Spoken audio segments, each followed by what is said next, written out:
All right, are we live? I don't know. Maybe? Yes. Okay, we are live. So welcome everybody. We're live on this Tuesday evening, August 1st. Look at that. Man, summer's flying by.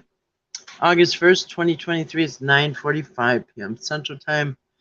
And tonight we're going to go over the God of the Philistines, who is Dagon. And might be some surprises here.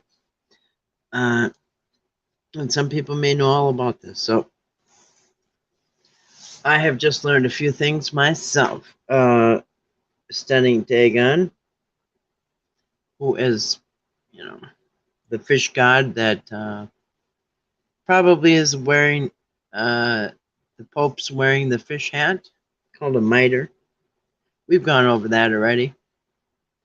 But anyway, so we're going to go over that tonight. Hopefully the fan's not too loud. It's nice getting cool outside. It's getting down in the 50s at night, which is really nice. Notice the sun setting earlier. Probably like 8:45 now. Anyway, hope you all had a nice Tuesday. I did. Me and my dogs went into town. That was fun. They love going for a ride. Me and my 3 dogs in the truck. in a pickup truck. But it's got an extended cab, a crew cab, so they can all fit.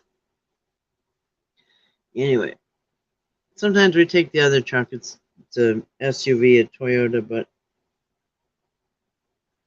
lately we've been taking the pickup and they love it. Anyway, so welcome, and if you're listening on the replay, thanks for listening on the replay. We're going to kind of tie all these gods together because they're all connected. They're all out of the Bible, and in the end, it turns into Israel, a combination of Yahweh, Jehovah, Elohim, Isis, Asherah, whatever, just kind of all melted together and turned into Israel. By what I've seen and studied, and I'm going to show you guys what I've seen. So anyway, that is what we're doing tonight. Dagon the fish god.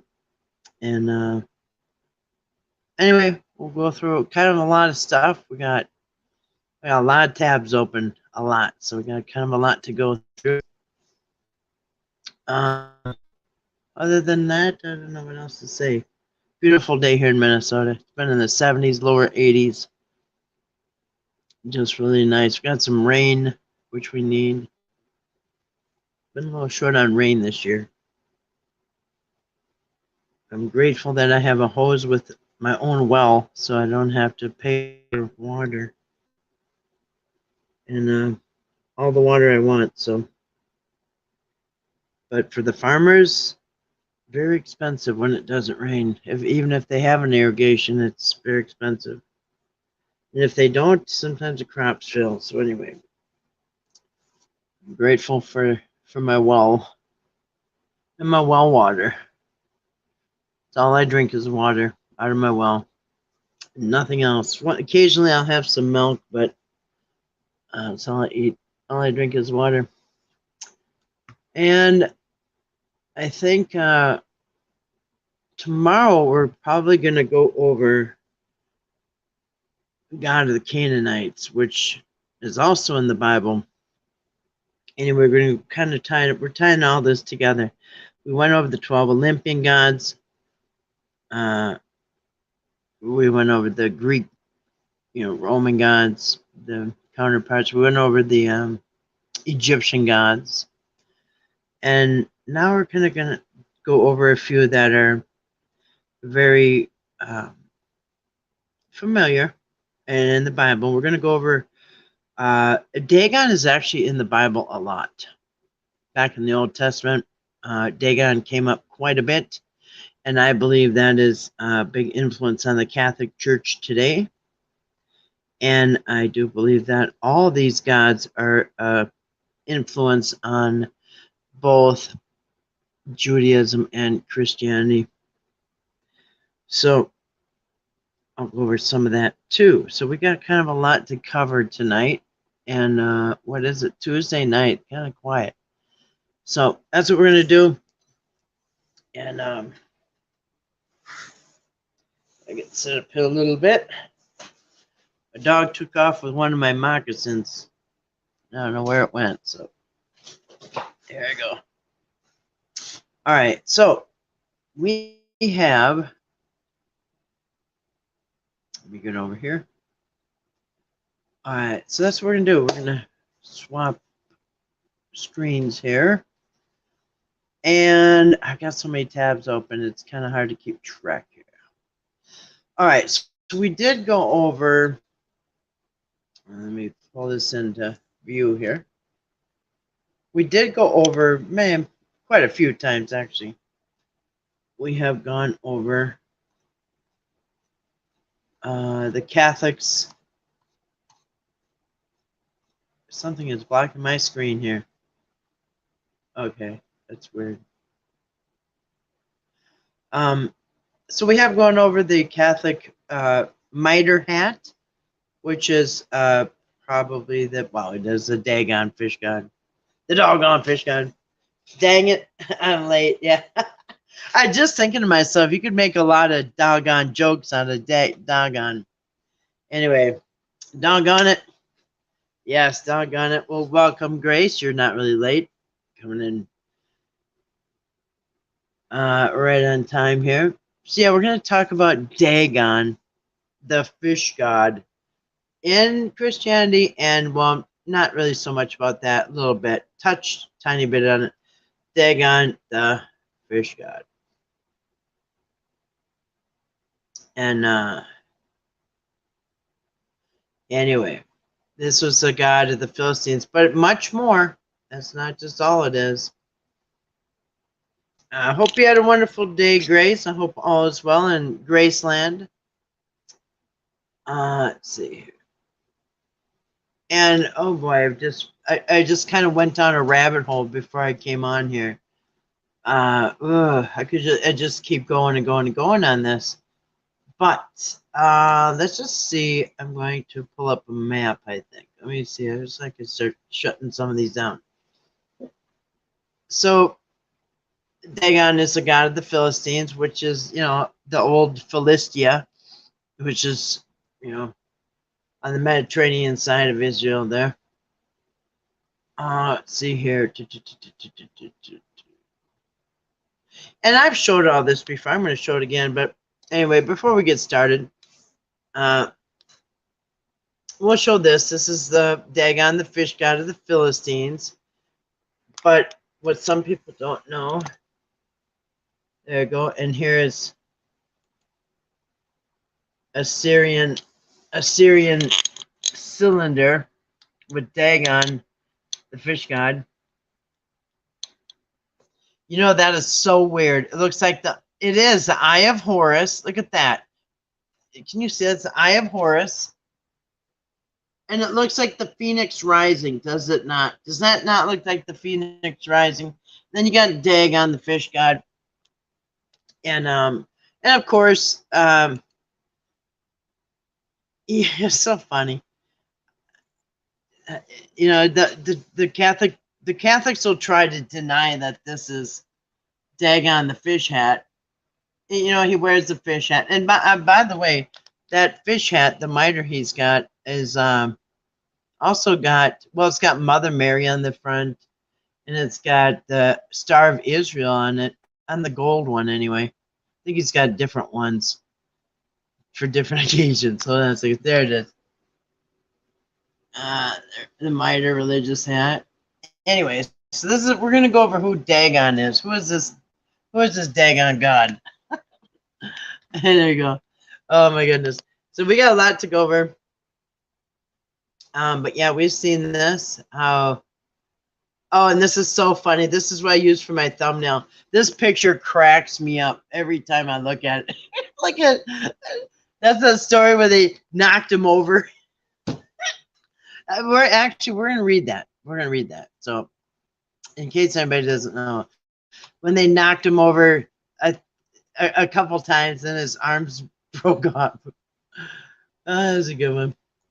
All right, what else we got here? Oh, the religious hat. Yep, we've seen that one. Let's see here. Oh, yeah, we've seen that. I might have to jack this up on a book, because sometimes you can't see that good. Yeah, the fish hat. So yeah, that's Dagon. We're gonna go back because you guys, Dagon goes back. I mean, Mesopotamia. It goes back ancient, and you won't believe who it ends up morphing into. It morphs into a few things, you guys. I was shocked. Is that, I knew Dagon was a fish god, and they kind of like, I don't know, they kind of like, I forget, I kind of thought he was like, I don't know, a god, and he like swam around out in the Mediterranean Sea, or I don't know if he goes in any water. We'll find out. But I don't know. They go up to the water and like wait for the thing, and like it grants your wish or something. I don't know. We're gonna find out. Here's Dagon. Oops, stupid thing. Hold on a second. Dagon. This is in the Old Testament. We're gonna look at that one when the uh-oh. Yikes, what did I just do? Oh crap. What happened? Oh, this thing is stupid. It says open image. Okay, I don't want to do that. Alright, so yeah, that's when they knocked the statue over. It reminds me of this one where Abraham, remember Abraham knocked his dad's statues over and wrecked them or whatever, and then I think he did it a couple times, and then he put the baseball bat or whatever in the statue's hand and playing the statue. And the dad had to admit that the statue couldn't do that. Anyway, fish god. So we're gonna go over that. I don't know why we got meow mix popping up here, or little friskies or something. So anyway, I don't know. We got all kinds of ads popping up. Try to get rid of those. All right, so let me pull up the one I'm looking for. Oh, here's another one. This is some artwork showing the similarities there. Fish god. This is Dagon. There's your Pope. Kind of weird. He's got the creepy red gloves on. Oh, the Mesopotamia. I wanted to show you the map. Just so people, in case you don't know, this, I hope this one comes up. You can see right here, Philistia. This is where the Philistines came from, right there, Philistia. See Judah. There's Philistia. There's the Dead Sea right there. Oops. Mesopotamia, Babylonia. But here is where's what I want to show. This is a good one right here. Well, or that one right here. That one. See Philistia? That's for the Philistines. That's the Mediterranean Sea there on the left. Oh, here's a good one here. Map of Philistine city. And we'll go over that story of Samson we talked about the other day. So here it is. Here's Israel. Here's Israel. Jerusalem should be, here's Bethlehem. I don't know, Jerusalem should be over here somewhere. But anyway, here's Israel. Here's Philistine. The Philistines was Philistia. Here's the Mediterranean Sea. Joppa is right there, I think. I can't see, but somewhere. The port of Joppa, that used to be the only one, but there's there's more than one port now. But anyway, we all know that. And as a matter of fact, this is kind of interesting, because I just saw where somebody tied in the story of Jonah and the whale to so they believe, because here's where the story of Jonah, the reluctant prophet, that he got on the ship and then they tossed him off. Well, here's where he got on. He got on a merchant ship. Anyway, he was supposed to go to Nineveh and warn them. But anyway, so he gets swallowed by a whale. And as we all know, then he gets spit up. Anyway, so there's some religions that believe that that was the Hebrew God going against this giant fish, which was Dagon, which is kind of weird. I just learned that. So anyway, but it was Philistia, as you can see. This is the old days there. So just so you know where the Philistines, and that's where. So here's Jerusalem right there. There's Jerusalem. There's Philistia. There's the Mediterranean Sea. So when Samson, when the Philistines captured him and brought him back to their place and made him a slave, or whatever. When Samson said, "I'm going to die with the Philistines," because he had his eyes poked out. In case anybody doesn't know, Delilah got him in a vulnerable position. He got his hair cut, whatever. He got captured by the Philistines, brought back there, chained up, made a slave, poked his eyes out, made him, I don't know, like do stuff mules do, whatever. And then they brought him to the temple of Dagon. They also used him kind of for entertainment or whatever. Samson. And anyway, people didn't know that he got his strength back, but he was blind. But anyway, he felt where the pillars were, and he pushed the pillars down. We'll read about that.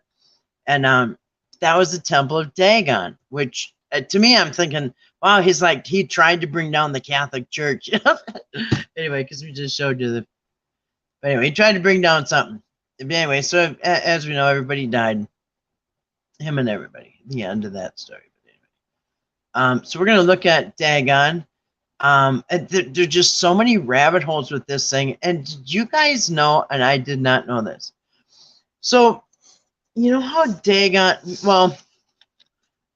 so I did not know this. Did you guys know that Dagon is the father of Baal? Yeah.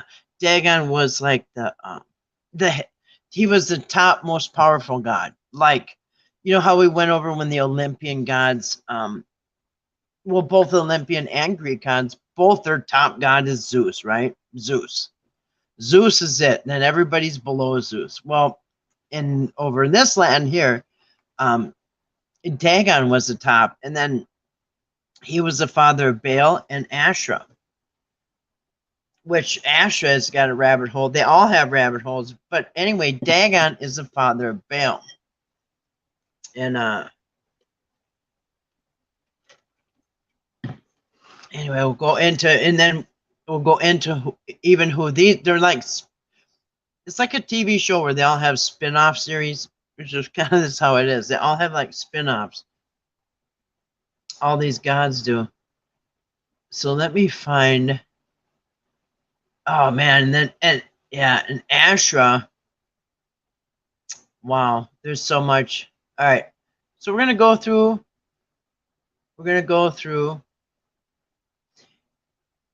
And it ends up even Jehovah is involved in this. So we're going to go over to this one here, Hub Pages. Hopefully they won't block me out. Dagon worshiped the fish god in Christianity. Actually, this is not even the one I want. There's two of them we're gonna check out. This one, Dagon, the fish god of the Philistines. This is the first one I want to go to. This is in BibleHistory.com/Dagon. Anyway, Dagon, the fish god of the Philistines. So here it is. This is just a painting or something of the thing. It's always half man, half fish. Oh. And so like I said, they have spin-offs, and then down the line, the thing at Starbucks, the mermaid with the split tail, this thing is related to that. Anyway, it's just such a rabbit. So painted illustration of Dagon in ancient times. Dagon was the god of the Philistines. This image shows that the idol was represented in the combination of both man and fish. The name Dagon is derived from dag, which means fish. But I heard that there's also like in another language, it could mean like wheat or something. I don't know. Anyway, but we're going by what the Philistines are saying. So anyway, although there was a deep affection from Dagon's worshippers to their deity, the symbol of a fish in human form was really meant to represent fertility and the vivifying powers of nature and reproduction. It really was about reproduction too, all that fertility. The Babylonians had a myth that a being emerged from the Erythraean Sea. By the way, that would be the Red Sea, because I do know medical terminology, Greek, which comes from Latin. Eryth. Grace would know this too, being in the nursing.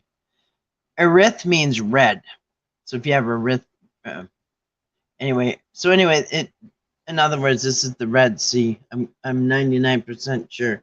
Wouldn't that be right, Grace? Wouldn't that be the Red Sea, the Erythraean Sea, who was part man and part fish, and thus I'm somebody can check on that, but I'm guessing this is the Red Sea, Erythraean Sea, because that means red. Anyway, was part man, part fish, and thus adapted the deity into their culture in their earliest days in history. I mean, this thing goes back to, like, from the beginning, and Mesopotamia everywhere. There have also been discoveries of the fish god in the sculptures found in Nineveh, Assyria. And that is interesting, isn't it? What did I just say? Jonah got sent to where? Nineveh. By what? Being swallowed by a great fish. I think that's really an interesting connection there. It is the Red Sea, thank you. Because, yeah, because if you have arrhythmia or whatever, erythematosus is a condition of red skin. Anyway, when the Philistines took the Ark of the God, I'm sorry, when here, and actually, so we're going to go through right now, we're going to go through some scriptures in the Old Testament that refer to this Dagon. And you guys, there's a Dagon, lot of them. All right.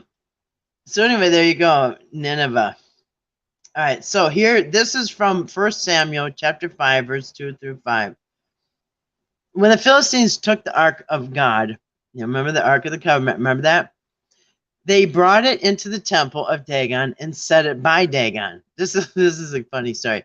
And when the people of Ashdod arose early in the morning, there was Dagon fallen on his face to the earth before the Ark of the Lord.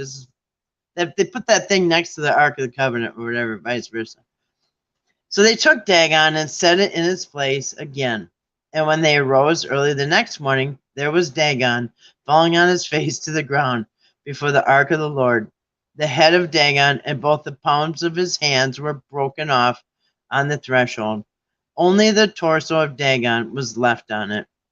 Therefore, neither the priests of Dagon nor anyone who came into Dagon's house tread on the threshold of Dagon in Ashdod to this day, as of the time they wrote that. Here's another one from Judges. There's a lot of scriptures about Dagon.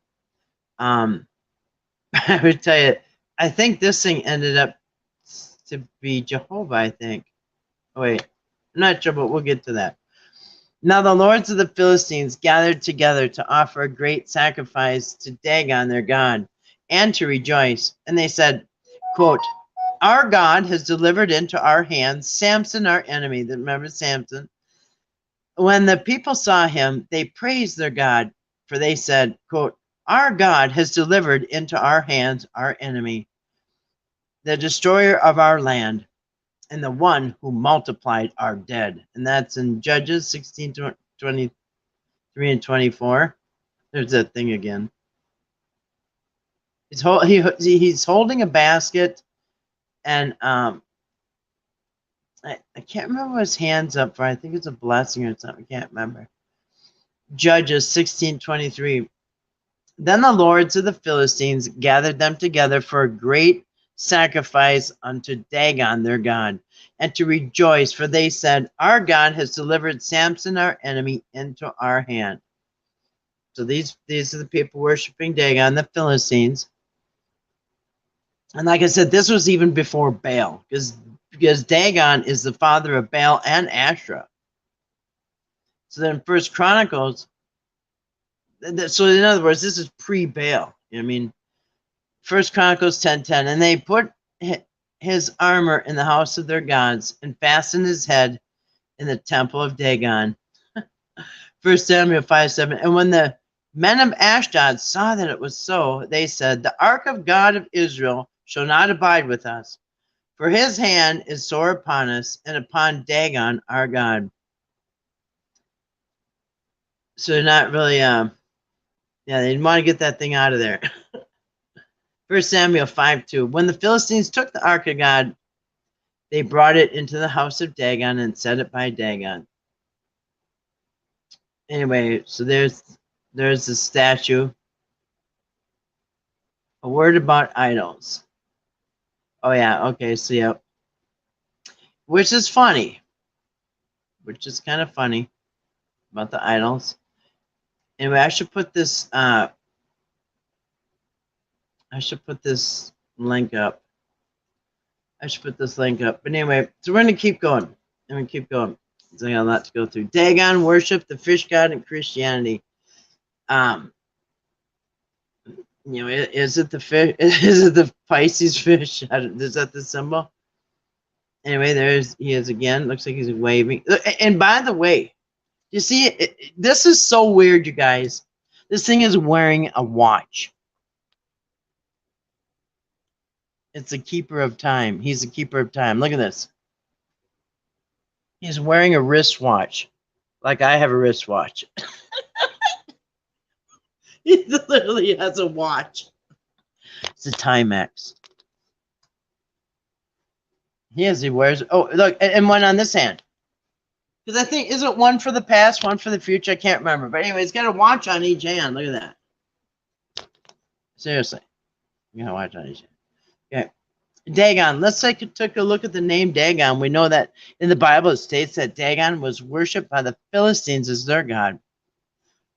And they quote Samson.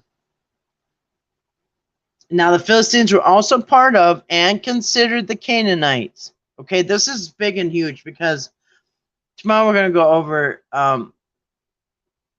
the Canaanite gods or whatever. So they're all, part of the Canaanites anyway. So the Philistines were also part of and considered the Canaanites, and they worshipped Baal, Ashtoreth, and Dagon.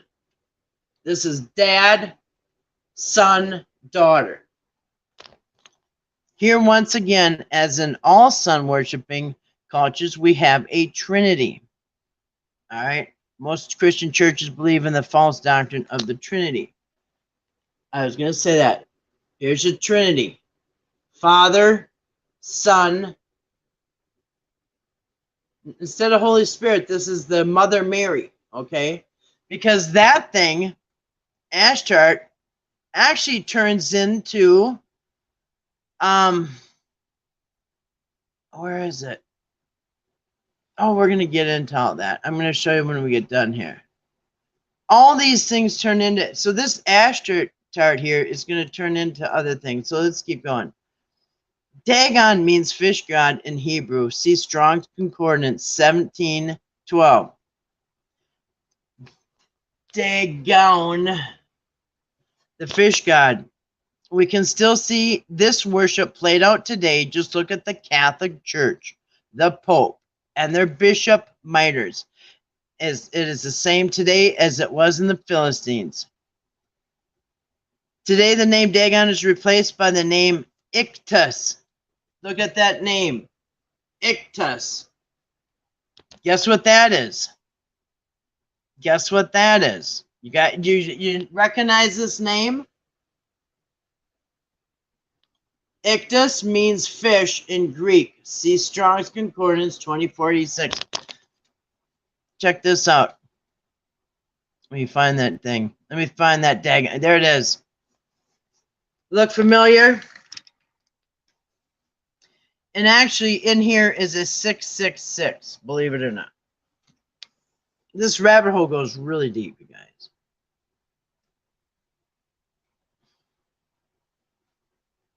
All right. The church will tell you that Ictus, it's so weird. Me and Dave used to have a beautiful aquarium, a 70-gallon. It was huge. We had all kinds of fish. When the fish got sick, they got a disease called ick. And it was spelled, it looked just like that. Ichthys. It was when their eyes all glossed over. Anyway, looked just like that. The church will tell you that it was called ick. The church will tell you that ichthys, is an acronym for Jesus Christos Theos Euros Soter. Translated into English, this reads Jesus Christ, God, Son, Savior. But in truth, it is a continuation of the Dagon worship. If you look at the monogram of the ichthys, written in Greek, is this right here. IX. I don't know if that at 8 or B, whatever. These are Greek letters, whatever. And the I and the X and the S looking thing. The first, second, and last letter, and superimpose them on top of each other, you get the 666 symbol spoken in Revelation. And this is why we have all the fish symbols in Christianity. Note, the true name of the Messiah is Yahuwah, Yeshua, whatever, and the Father's name is Jehovah.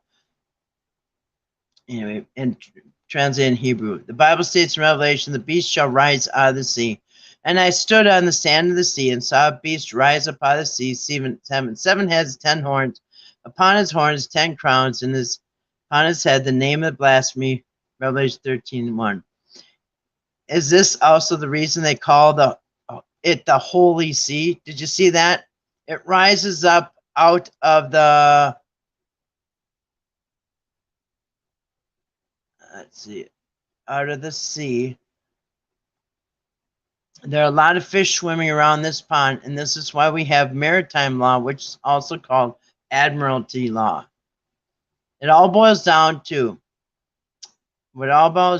is that this all revolved around sun worship, making the sun, which represents Satan as a creator, as a generative force. See sun worship in Christianity. So there's your fish. Remember, it has an IXOY. You see this? The fish symbol ichthys, written in Greek, the first, second, and last letter superimposed gives the 666 symbol, which I'm not sure how they did that. 666 symbol in John and Revelation. There's Mr. Fish Hat. The Pope has Dagon. Oh, and look at this. He even got the fish on his cross. Looks like a little kid did it. Poor kids. Hope there ain't no kids around them. There, Pope Francis with the cross, an image of a fish on it. Actually, 2 fish. Who's counting? Pope Francis kissing the image of the Virgin of Aparecida, a Black Mary at the World Day, Youth Day. Ooh, yuck. Youth Mass Day. Look at, he's saying like, hey man, go easy on that thing. Everybody's watching. And here he is. Here's the fish hat thing. See, sometimes he's got the gold one on, sometimes he's got the white one. Oh, hey, JP, how you doing tonight? Welcome back. Pope Francis kissing the altar, wearing the mitre hat, looking similar to Dagon. Dagon in the Catholic Church, and Mary. Dagon, now this, get this, you guys. Mary is that middle one, Astra. Dagon, the name given by the Philistines, was the same sun god of the Egyptians who had plunged into the waters of the womb to be reborn. Sound familiar? Born again? This may be why the Catholic Church prayed to Mary, Mare or Maris, the Latin name for the ocean or the sea. Did you know that? That Mary is actually Maris, like maritime, Latin name for the ocean or the sea. That's what Mary means. Oh, we're hoping you're doing good too. I'm doing good too. Thank you. Good to hear you're doing good. So Dagon, the name given by the Philistines, was the same sun god of the Egyptians who had plunged into the waters of the womb to be reborn. This may be why the Catholic Church prayed to Mary, Mare or Maris, Latin name for the ocean or the sea. If anyone wants to join a church today, what do they have to do? They have to get baptized. For most Protestants, they have to be baptized by immersion, plunge into the waters of the womb to be reborn, an initiation of sorts. And to top it all off, the initiate has to accept Jesus Christ as their personal savior. The name Jesus Christ represents Dagon, and the Pope represents Jesus Christ here on earth, and he represents Dagon on earth. Dagon is also the Greek Poseidon or the Roman Neptune. You know, those are gods of the sea. The true name of the Messiah is Yahushua, whatever. He was the Messiah, not the Christ. And for more information, read that. The main worship in Babylon was to Dagon, and in the Chaldean times, the head of the church was the representative of Dagon. He was infallible, and people had to kiss his ring and his slipper. Now, what does that sound like? That's the Pope. He was infallible, and people had to kiss his ring and his slipper. This is what they did in Babylon for the Chaldean times. They're doing it today with the Pope. They kiss his feet, they kiss his ring, and he was also dressed as Your Holiness. Does it sound like the Pope? He also wore the fish mitre and robes. This sure looks like the Catholic Church today. The Catholic Church claims the tradition is a valid source of doctrine, but the Bible states otherwise. Now, you know what's funny? Like, you know that mitre hat that they wear? Like, once in a while you'll say, no, you'll see somebody like an apologist or whatever saying, no, it doesn't mean, it's not a fish hat at all. It's what they say is the two sides of the fish hat represent the Old and the New Testament, and it stands for holiness and splendor and godliness or something. Anyway, so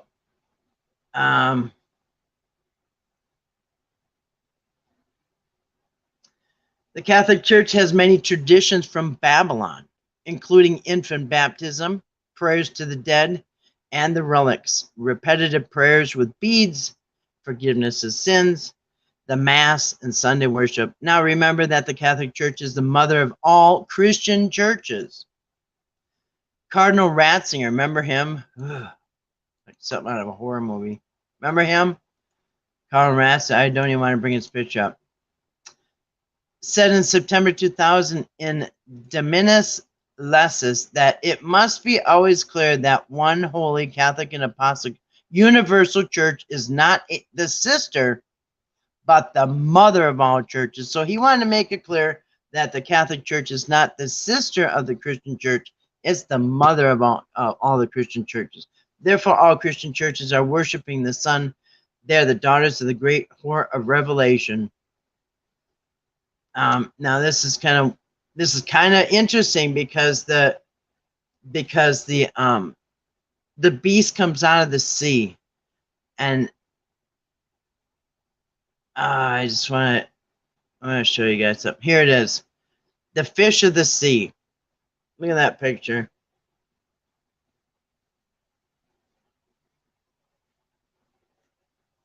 Anyway, so I'm going to show you guys something.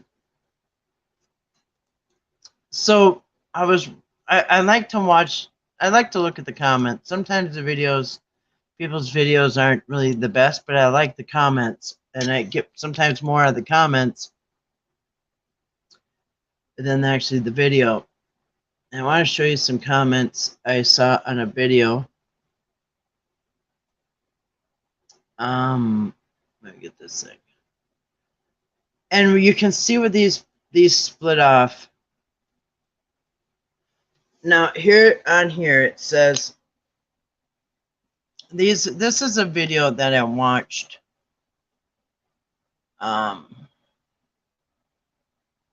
What's it called? Dagon, chief god of the Philistines by Dr. Tom Knotts. Anyway, I don't know if the video was alright, but I was looking at the comments down here. I noticed a lot of people keep saying the same thing, that Dagon was the head of the city pantheon, which which included 200 deities. This concept was only known as ballet to the lady. All right, and this is what I see a lot. Lady, House of the Star.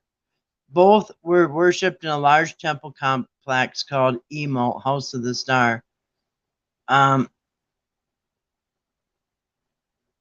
Let's see.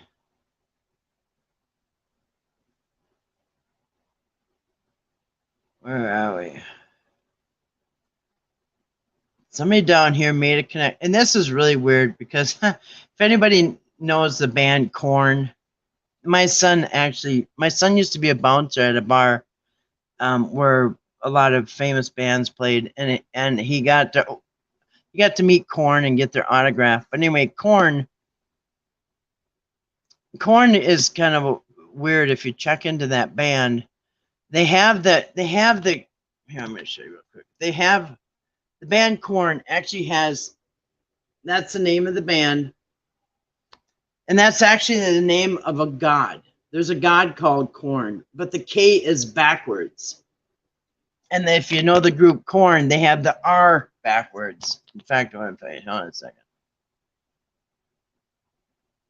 Here is, anyway, it's a kind of a deep rabbit hole, but and it's something like their song has like hidden messages like the God summoned me. Anyway, where is here it is. Here's the group. Let's see here. Yeah, so see how they have the R backwards? Anyway, the god Korn has the K backwards. I don't think they have the R backwards. But anyway, that rabbit hole goes deep. But anyway, let's go back to these comments. But a few people are mentioning that Korn thing, the connection. Anyway, so here. I think Dagon is Sumerian Enkai, an Indian version of Vishnu Matsya avatar, first incarnation Mashi. So I looked that up, and that is just weird. Here, I'm going to show you. Sumerian Enkai. So I looked that up, and it is kind of funny. So this Matsya, it's kind of like a spin-off or reincarnation. It is also a fish god. And this is the one for India, I think. I'm not sure where this, yeah, Hindu god, Vishnu, which is their fish god. Matsya is the fish avatar of the Hindu god Vishnu, often described as the first of the 10 primary avatars. So in India, that's their top god too. Let's see if we can get a picture. There it is. That's their fish god. And as a matter of fact, this is the one where, I think this is the one that, one of these fish gods is where Starbucks, it might be this one with the split tail. It's the one that's got two tails. It's the one, it might not be this one. But here's the Hindu version. They all kind of have spin up. But this is, and this one also is the head of the gods. And that one's got babies hanging off her. Came up with out of the water with a bunch of babies hanging off. Anyway, they also said there's another spin-off here. Here, Dagon is Matsya. Well, they said the same thing, the fish carnation of Enkai, Vishnu, Jehovah. All right, so that is also a spin-off to Jehovah. So let's look that up. Vishnu. Here it is. So here is Jehovah. And that turned into Jehovah, the fish god. And now Jehovah. So these are all names that we see in the Bible. We see, well, Dagon was in there how many times? And you'll see a lot of people have done videos on this. Which god Yahweh, Allah, Thor. See, they're all kind of intertwined, and that's why in the Bible you'll have so many different names for gods and I forgot to mention last night, and so if you got all these different gods that are just meshing and blending together, that's why it's kind of hard to explain that. How come one day God wants a blood sacrifice and the next day he doesn't, and the next day he does, he demands it? I mean, just for waking up in the morning, you might have done something wrong. You got to kill something, and then the other guy's like, you never have to kill anything, you just have to repent. And then another guy, I mean, it's just, you can tell the different gods. Of course, there's different sources. There's 5 identified different sources in the Old Testament. You got your Yahweh source, Deuteronomy source, Levitical source, whatever else, forgot.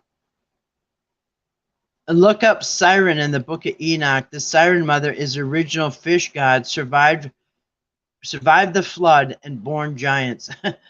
The two-tailed siren can be seen at Starbucks. Here's the Starbucks one, the two-tailed siren, which is talked about in the Book of Enoch right there. So you got a lot of people agree with that.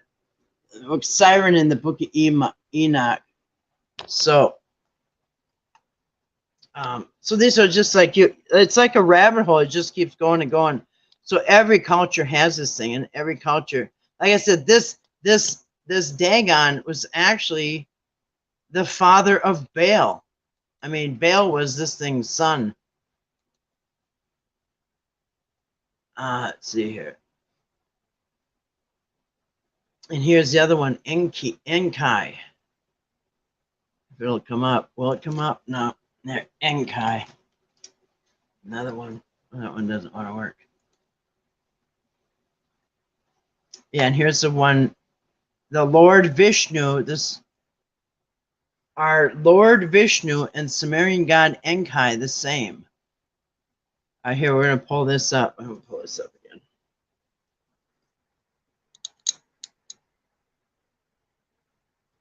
All right. Vishnu and Sumerian god Enki. Yeah, so as you can see there, and there you go.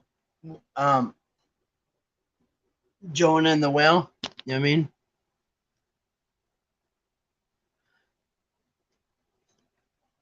One god swallowing up another god. Anyway, very bizarre. All right, I'm going to get back to this other page here. Ancient Mesopotamian gods. So tomorrow night, I plan on going over the Canaanite, some of the Canaanite gods. All right. Now we're going to go over one more thing on Dagon. One more Dagon thing. All right. And I want to show you the timeline here. I'm going to pull this up. The ancient Mesopotamian gods and goddesses, and Dagon, obviously this is one of them. And this goes back to the very beginning. I mean, it doesn't get older than that. Not on record, anyway. Male deity of a possibly West Semitic. And this is so weird. They keep using the word Semitic, like, you know what I mean? Semitic origin with the focus in the middle and upper Euphrates, mostly commonly attested in Mesopotamia in the late 3rd and early 2nd millennia BC. And we're talking 2, 3. In fact, here, let's look at the dates. We're talking, I mean, I forgot what, when was the flood? What year that was? Look how far that goes back. 18 BC. Well, anyway, in Mesopotamia, Dagon is associated with the Middle Euphrates. Like I said last night, you can look at the map of fertile growing land and stuff, and it's always around the rivers. Well, a couple of them rivers, like the Nile River and the Jordan River. They're sometimes just little trickles. They didn't really, people couldn't live off that water. So those people started turning to rain gods and weather gods and stuff like that, where these other people that lived in the promised land, whatever, the fertile land, they didn't really have to pray for rain and stuff. They had all the water they wanted, so they're praying to other gods. So it depends, like where you lived, what region you lived. If you're in the desert, you're probably going to pray for rain. You know what I mean? If you're a rain god, or whatever, god of the rain or clouds or whatever, and so just people just kind of naturally developed different gods depending on where they were. Some were war gods or whatever.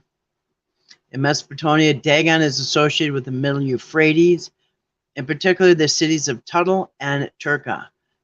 References to Dagon in some of the Akkadian royal inscriptions have been thought to suggest a military role for this deity, but his appearance in these texts at the time of certain battles may relate more to his association with Western regions in which these conflicts occurred. Dagon appears rarely in Mesopotamian mythology. He is mentioned in connection with the senior deity and Old Babylonian, early second millennium versions of the myth of Anzu and the Neo-Assyrian version, which makes a speech recounting the deeds of Ninurta.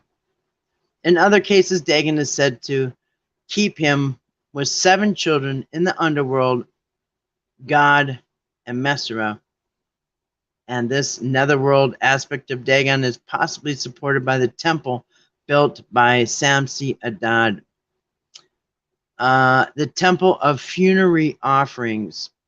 A lack of wider mythological references, however, makes any discussion of this function difficult. So as you can see, this Dagon, divine and genealogy, cult places, time periods attested. Now look how far this goes back. Like they said, 2 millennia back, BC. We're talking 2000 BC. Look how far it goes back. Now you can look on the maps of Moses and all this other stuff. It's going to come after this. Mesopotamia, the earliest textual references to Dagon come from the royal inscriptions of Sargon. This is the date, 2334 BC. We've looked at the biblical timeline, and this is before that. Let's see.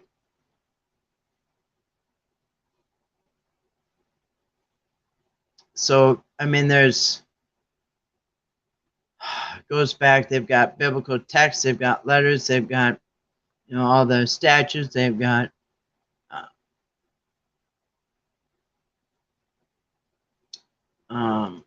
hieroglyphics, all that. So that's how they got a lot of information, probably more on Dagon than most gods. Let's see if there's anything else. Where am I at? 53 minutes? All right. Which I think this picture just shows a lot right here. The sea of the fish. Every one of them have a mitre hat on. A sea of fish. I thought that picture that's a picture that says 1,000 words. A good view of their fish hat. Yeah. Let me see if there's anything that I missed. Let me go over real quick. I kind of wanted to see if I could find kind of like a family tree of him, but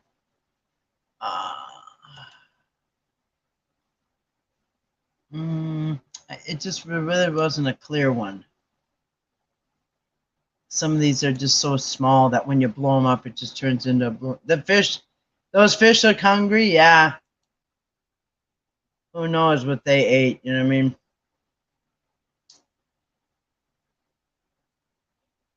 So, all right.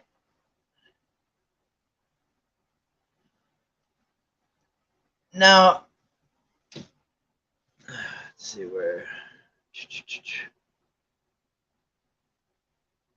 Let me shut some of these down so I can see if I miss anything. Yeah, here's another one. So, another god is Enki. Let's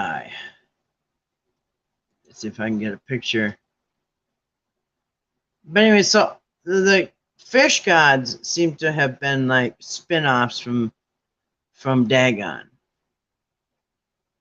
And here's Enki, which is also some kind of a Mesopotamian god of the sea. Let me see. I'll turn this on. There it is. Water god, the Mesopotamian water god who saved humanity. But anyway, so Mesopotamia had their own, as you can see, called A-E. So Enki. And actually, yeah, star. I want to pull this up. The star is actually, it was called the Lady. You guys ever heard of that? The Lady. Where's she at? Which again, it's a trinity with the two guys and a female. Two guys and a female.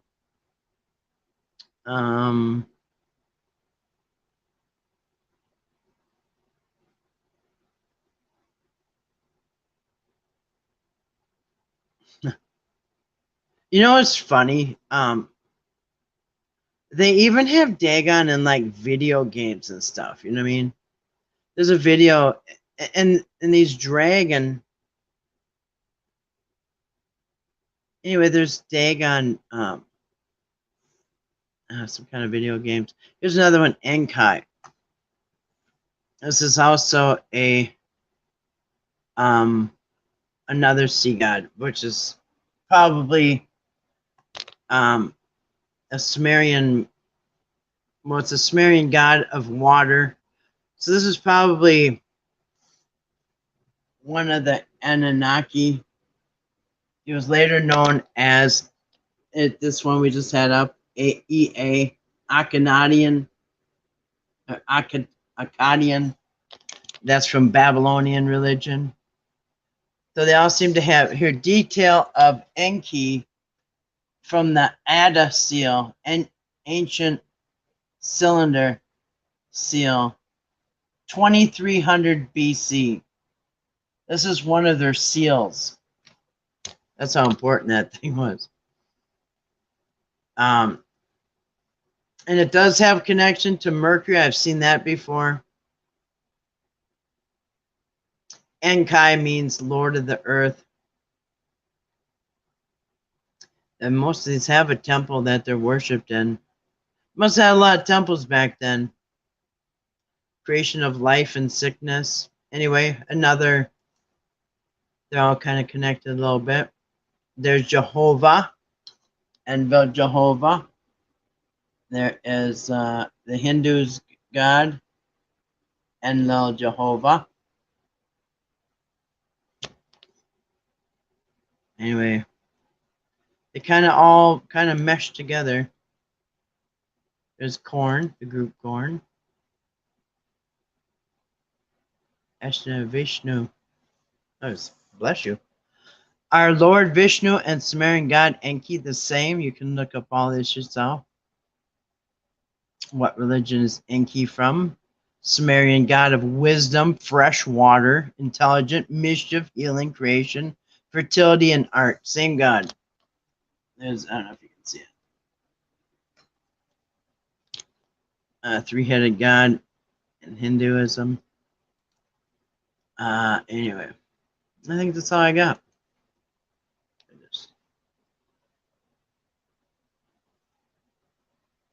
Let's see. And Matsya, the fish god. That's the India fish god, the Hindu. And I think I got it all.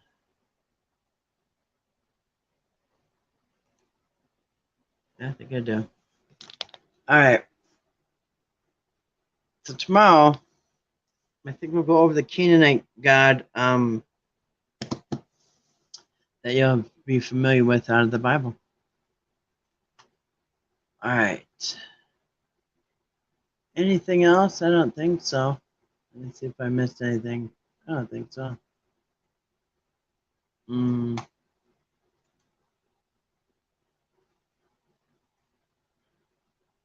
So yeah, so Dagon, also spelled Dagon, West Semitic god of crop fertility,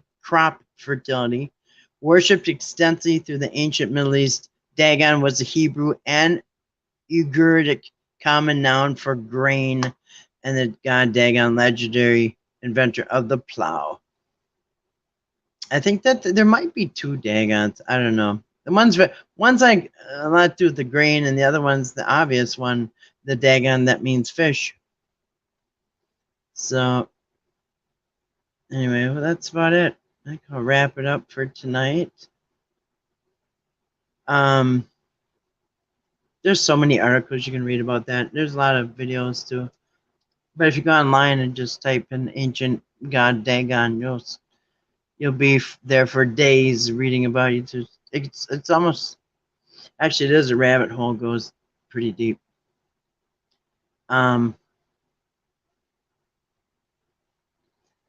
Yeah, lots of references in it in the Old Testament.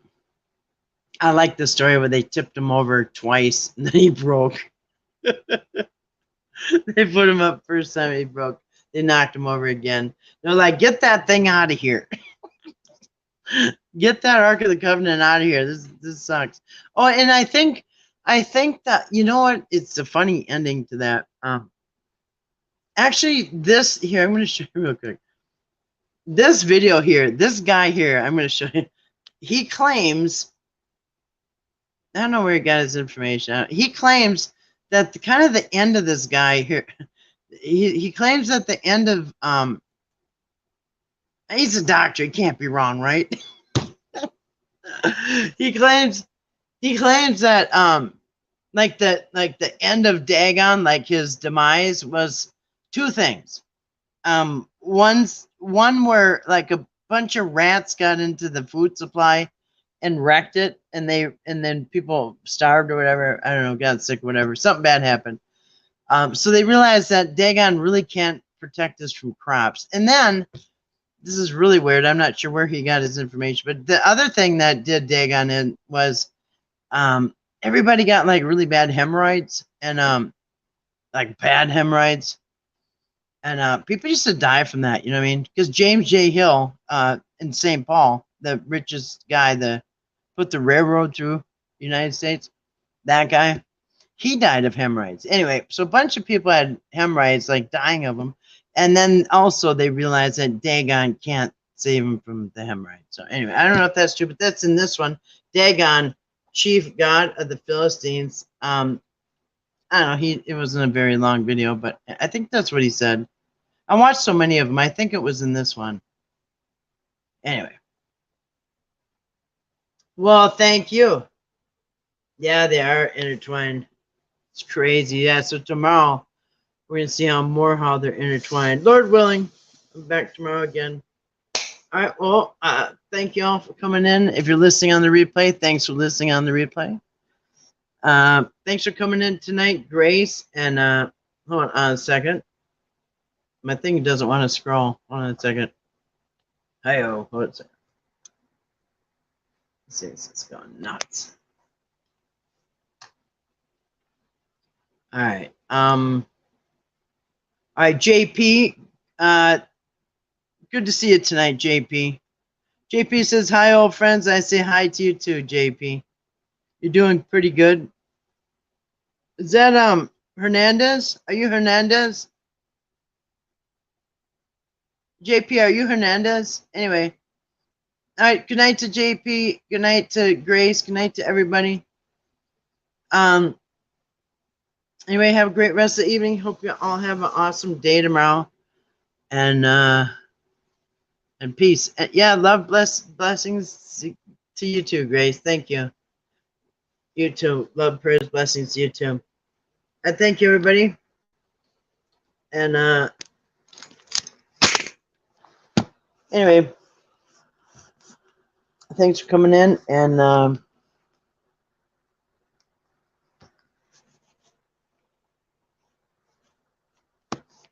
I'm hitting this stuff up on the screen, and I don't mean to, but anyway. I think it's kind of crazy. Anyway, good night, everybody. Yeah, best. Shalom. Good night.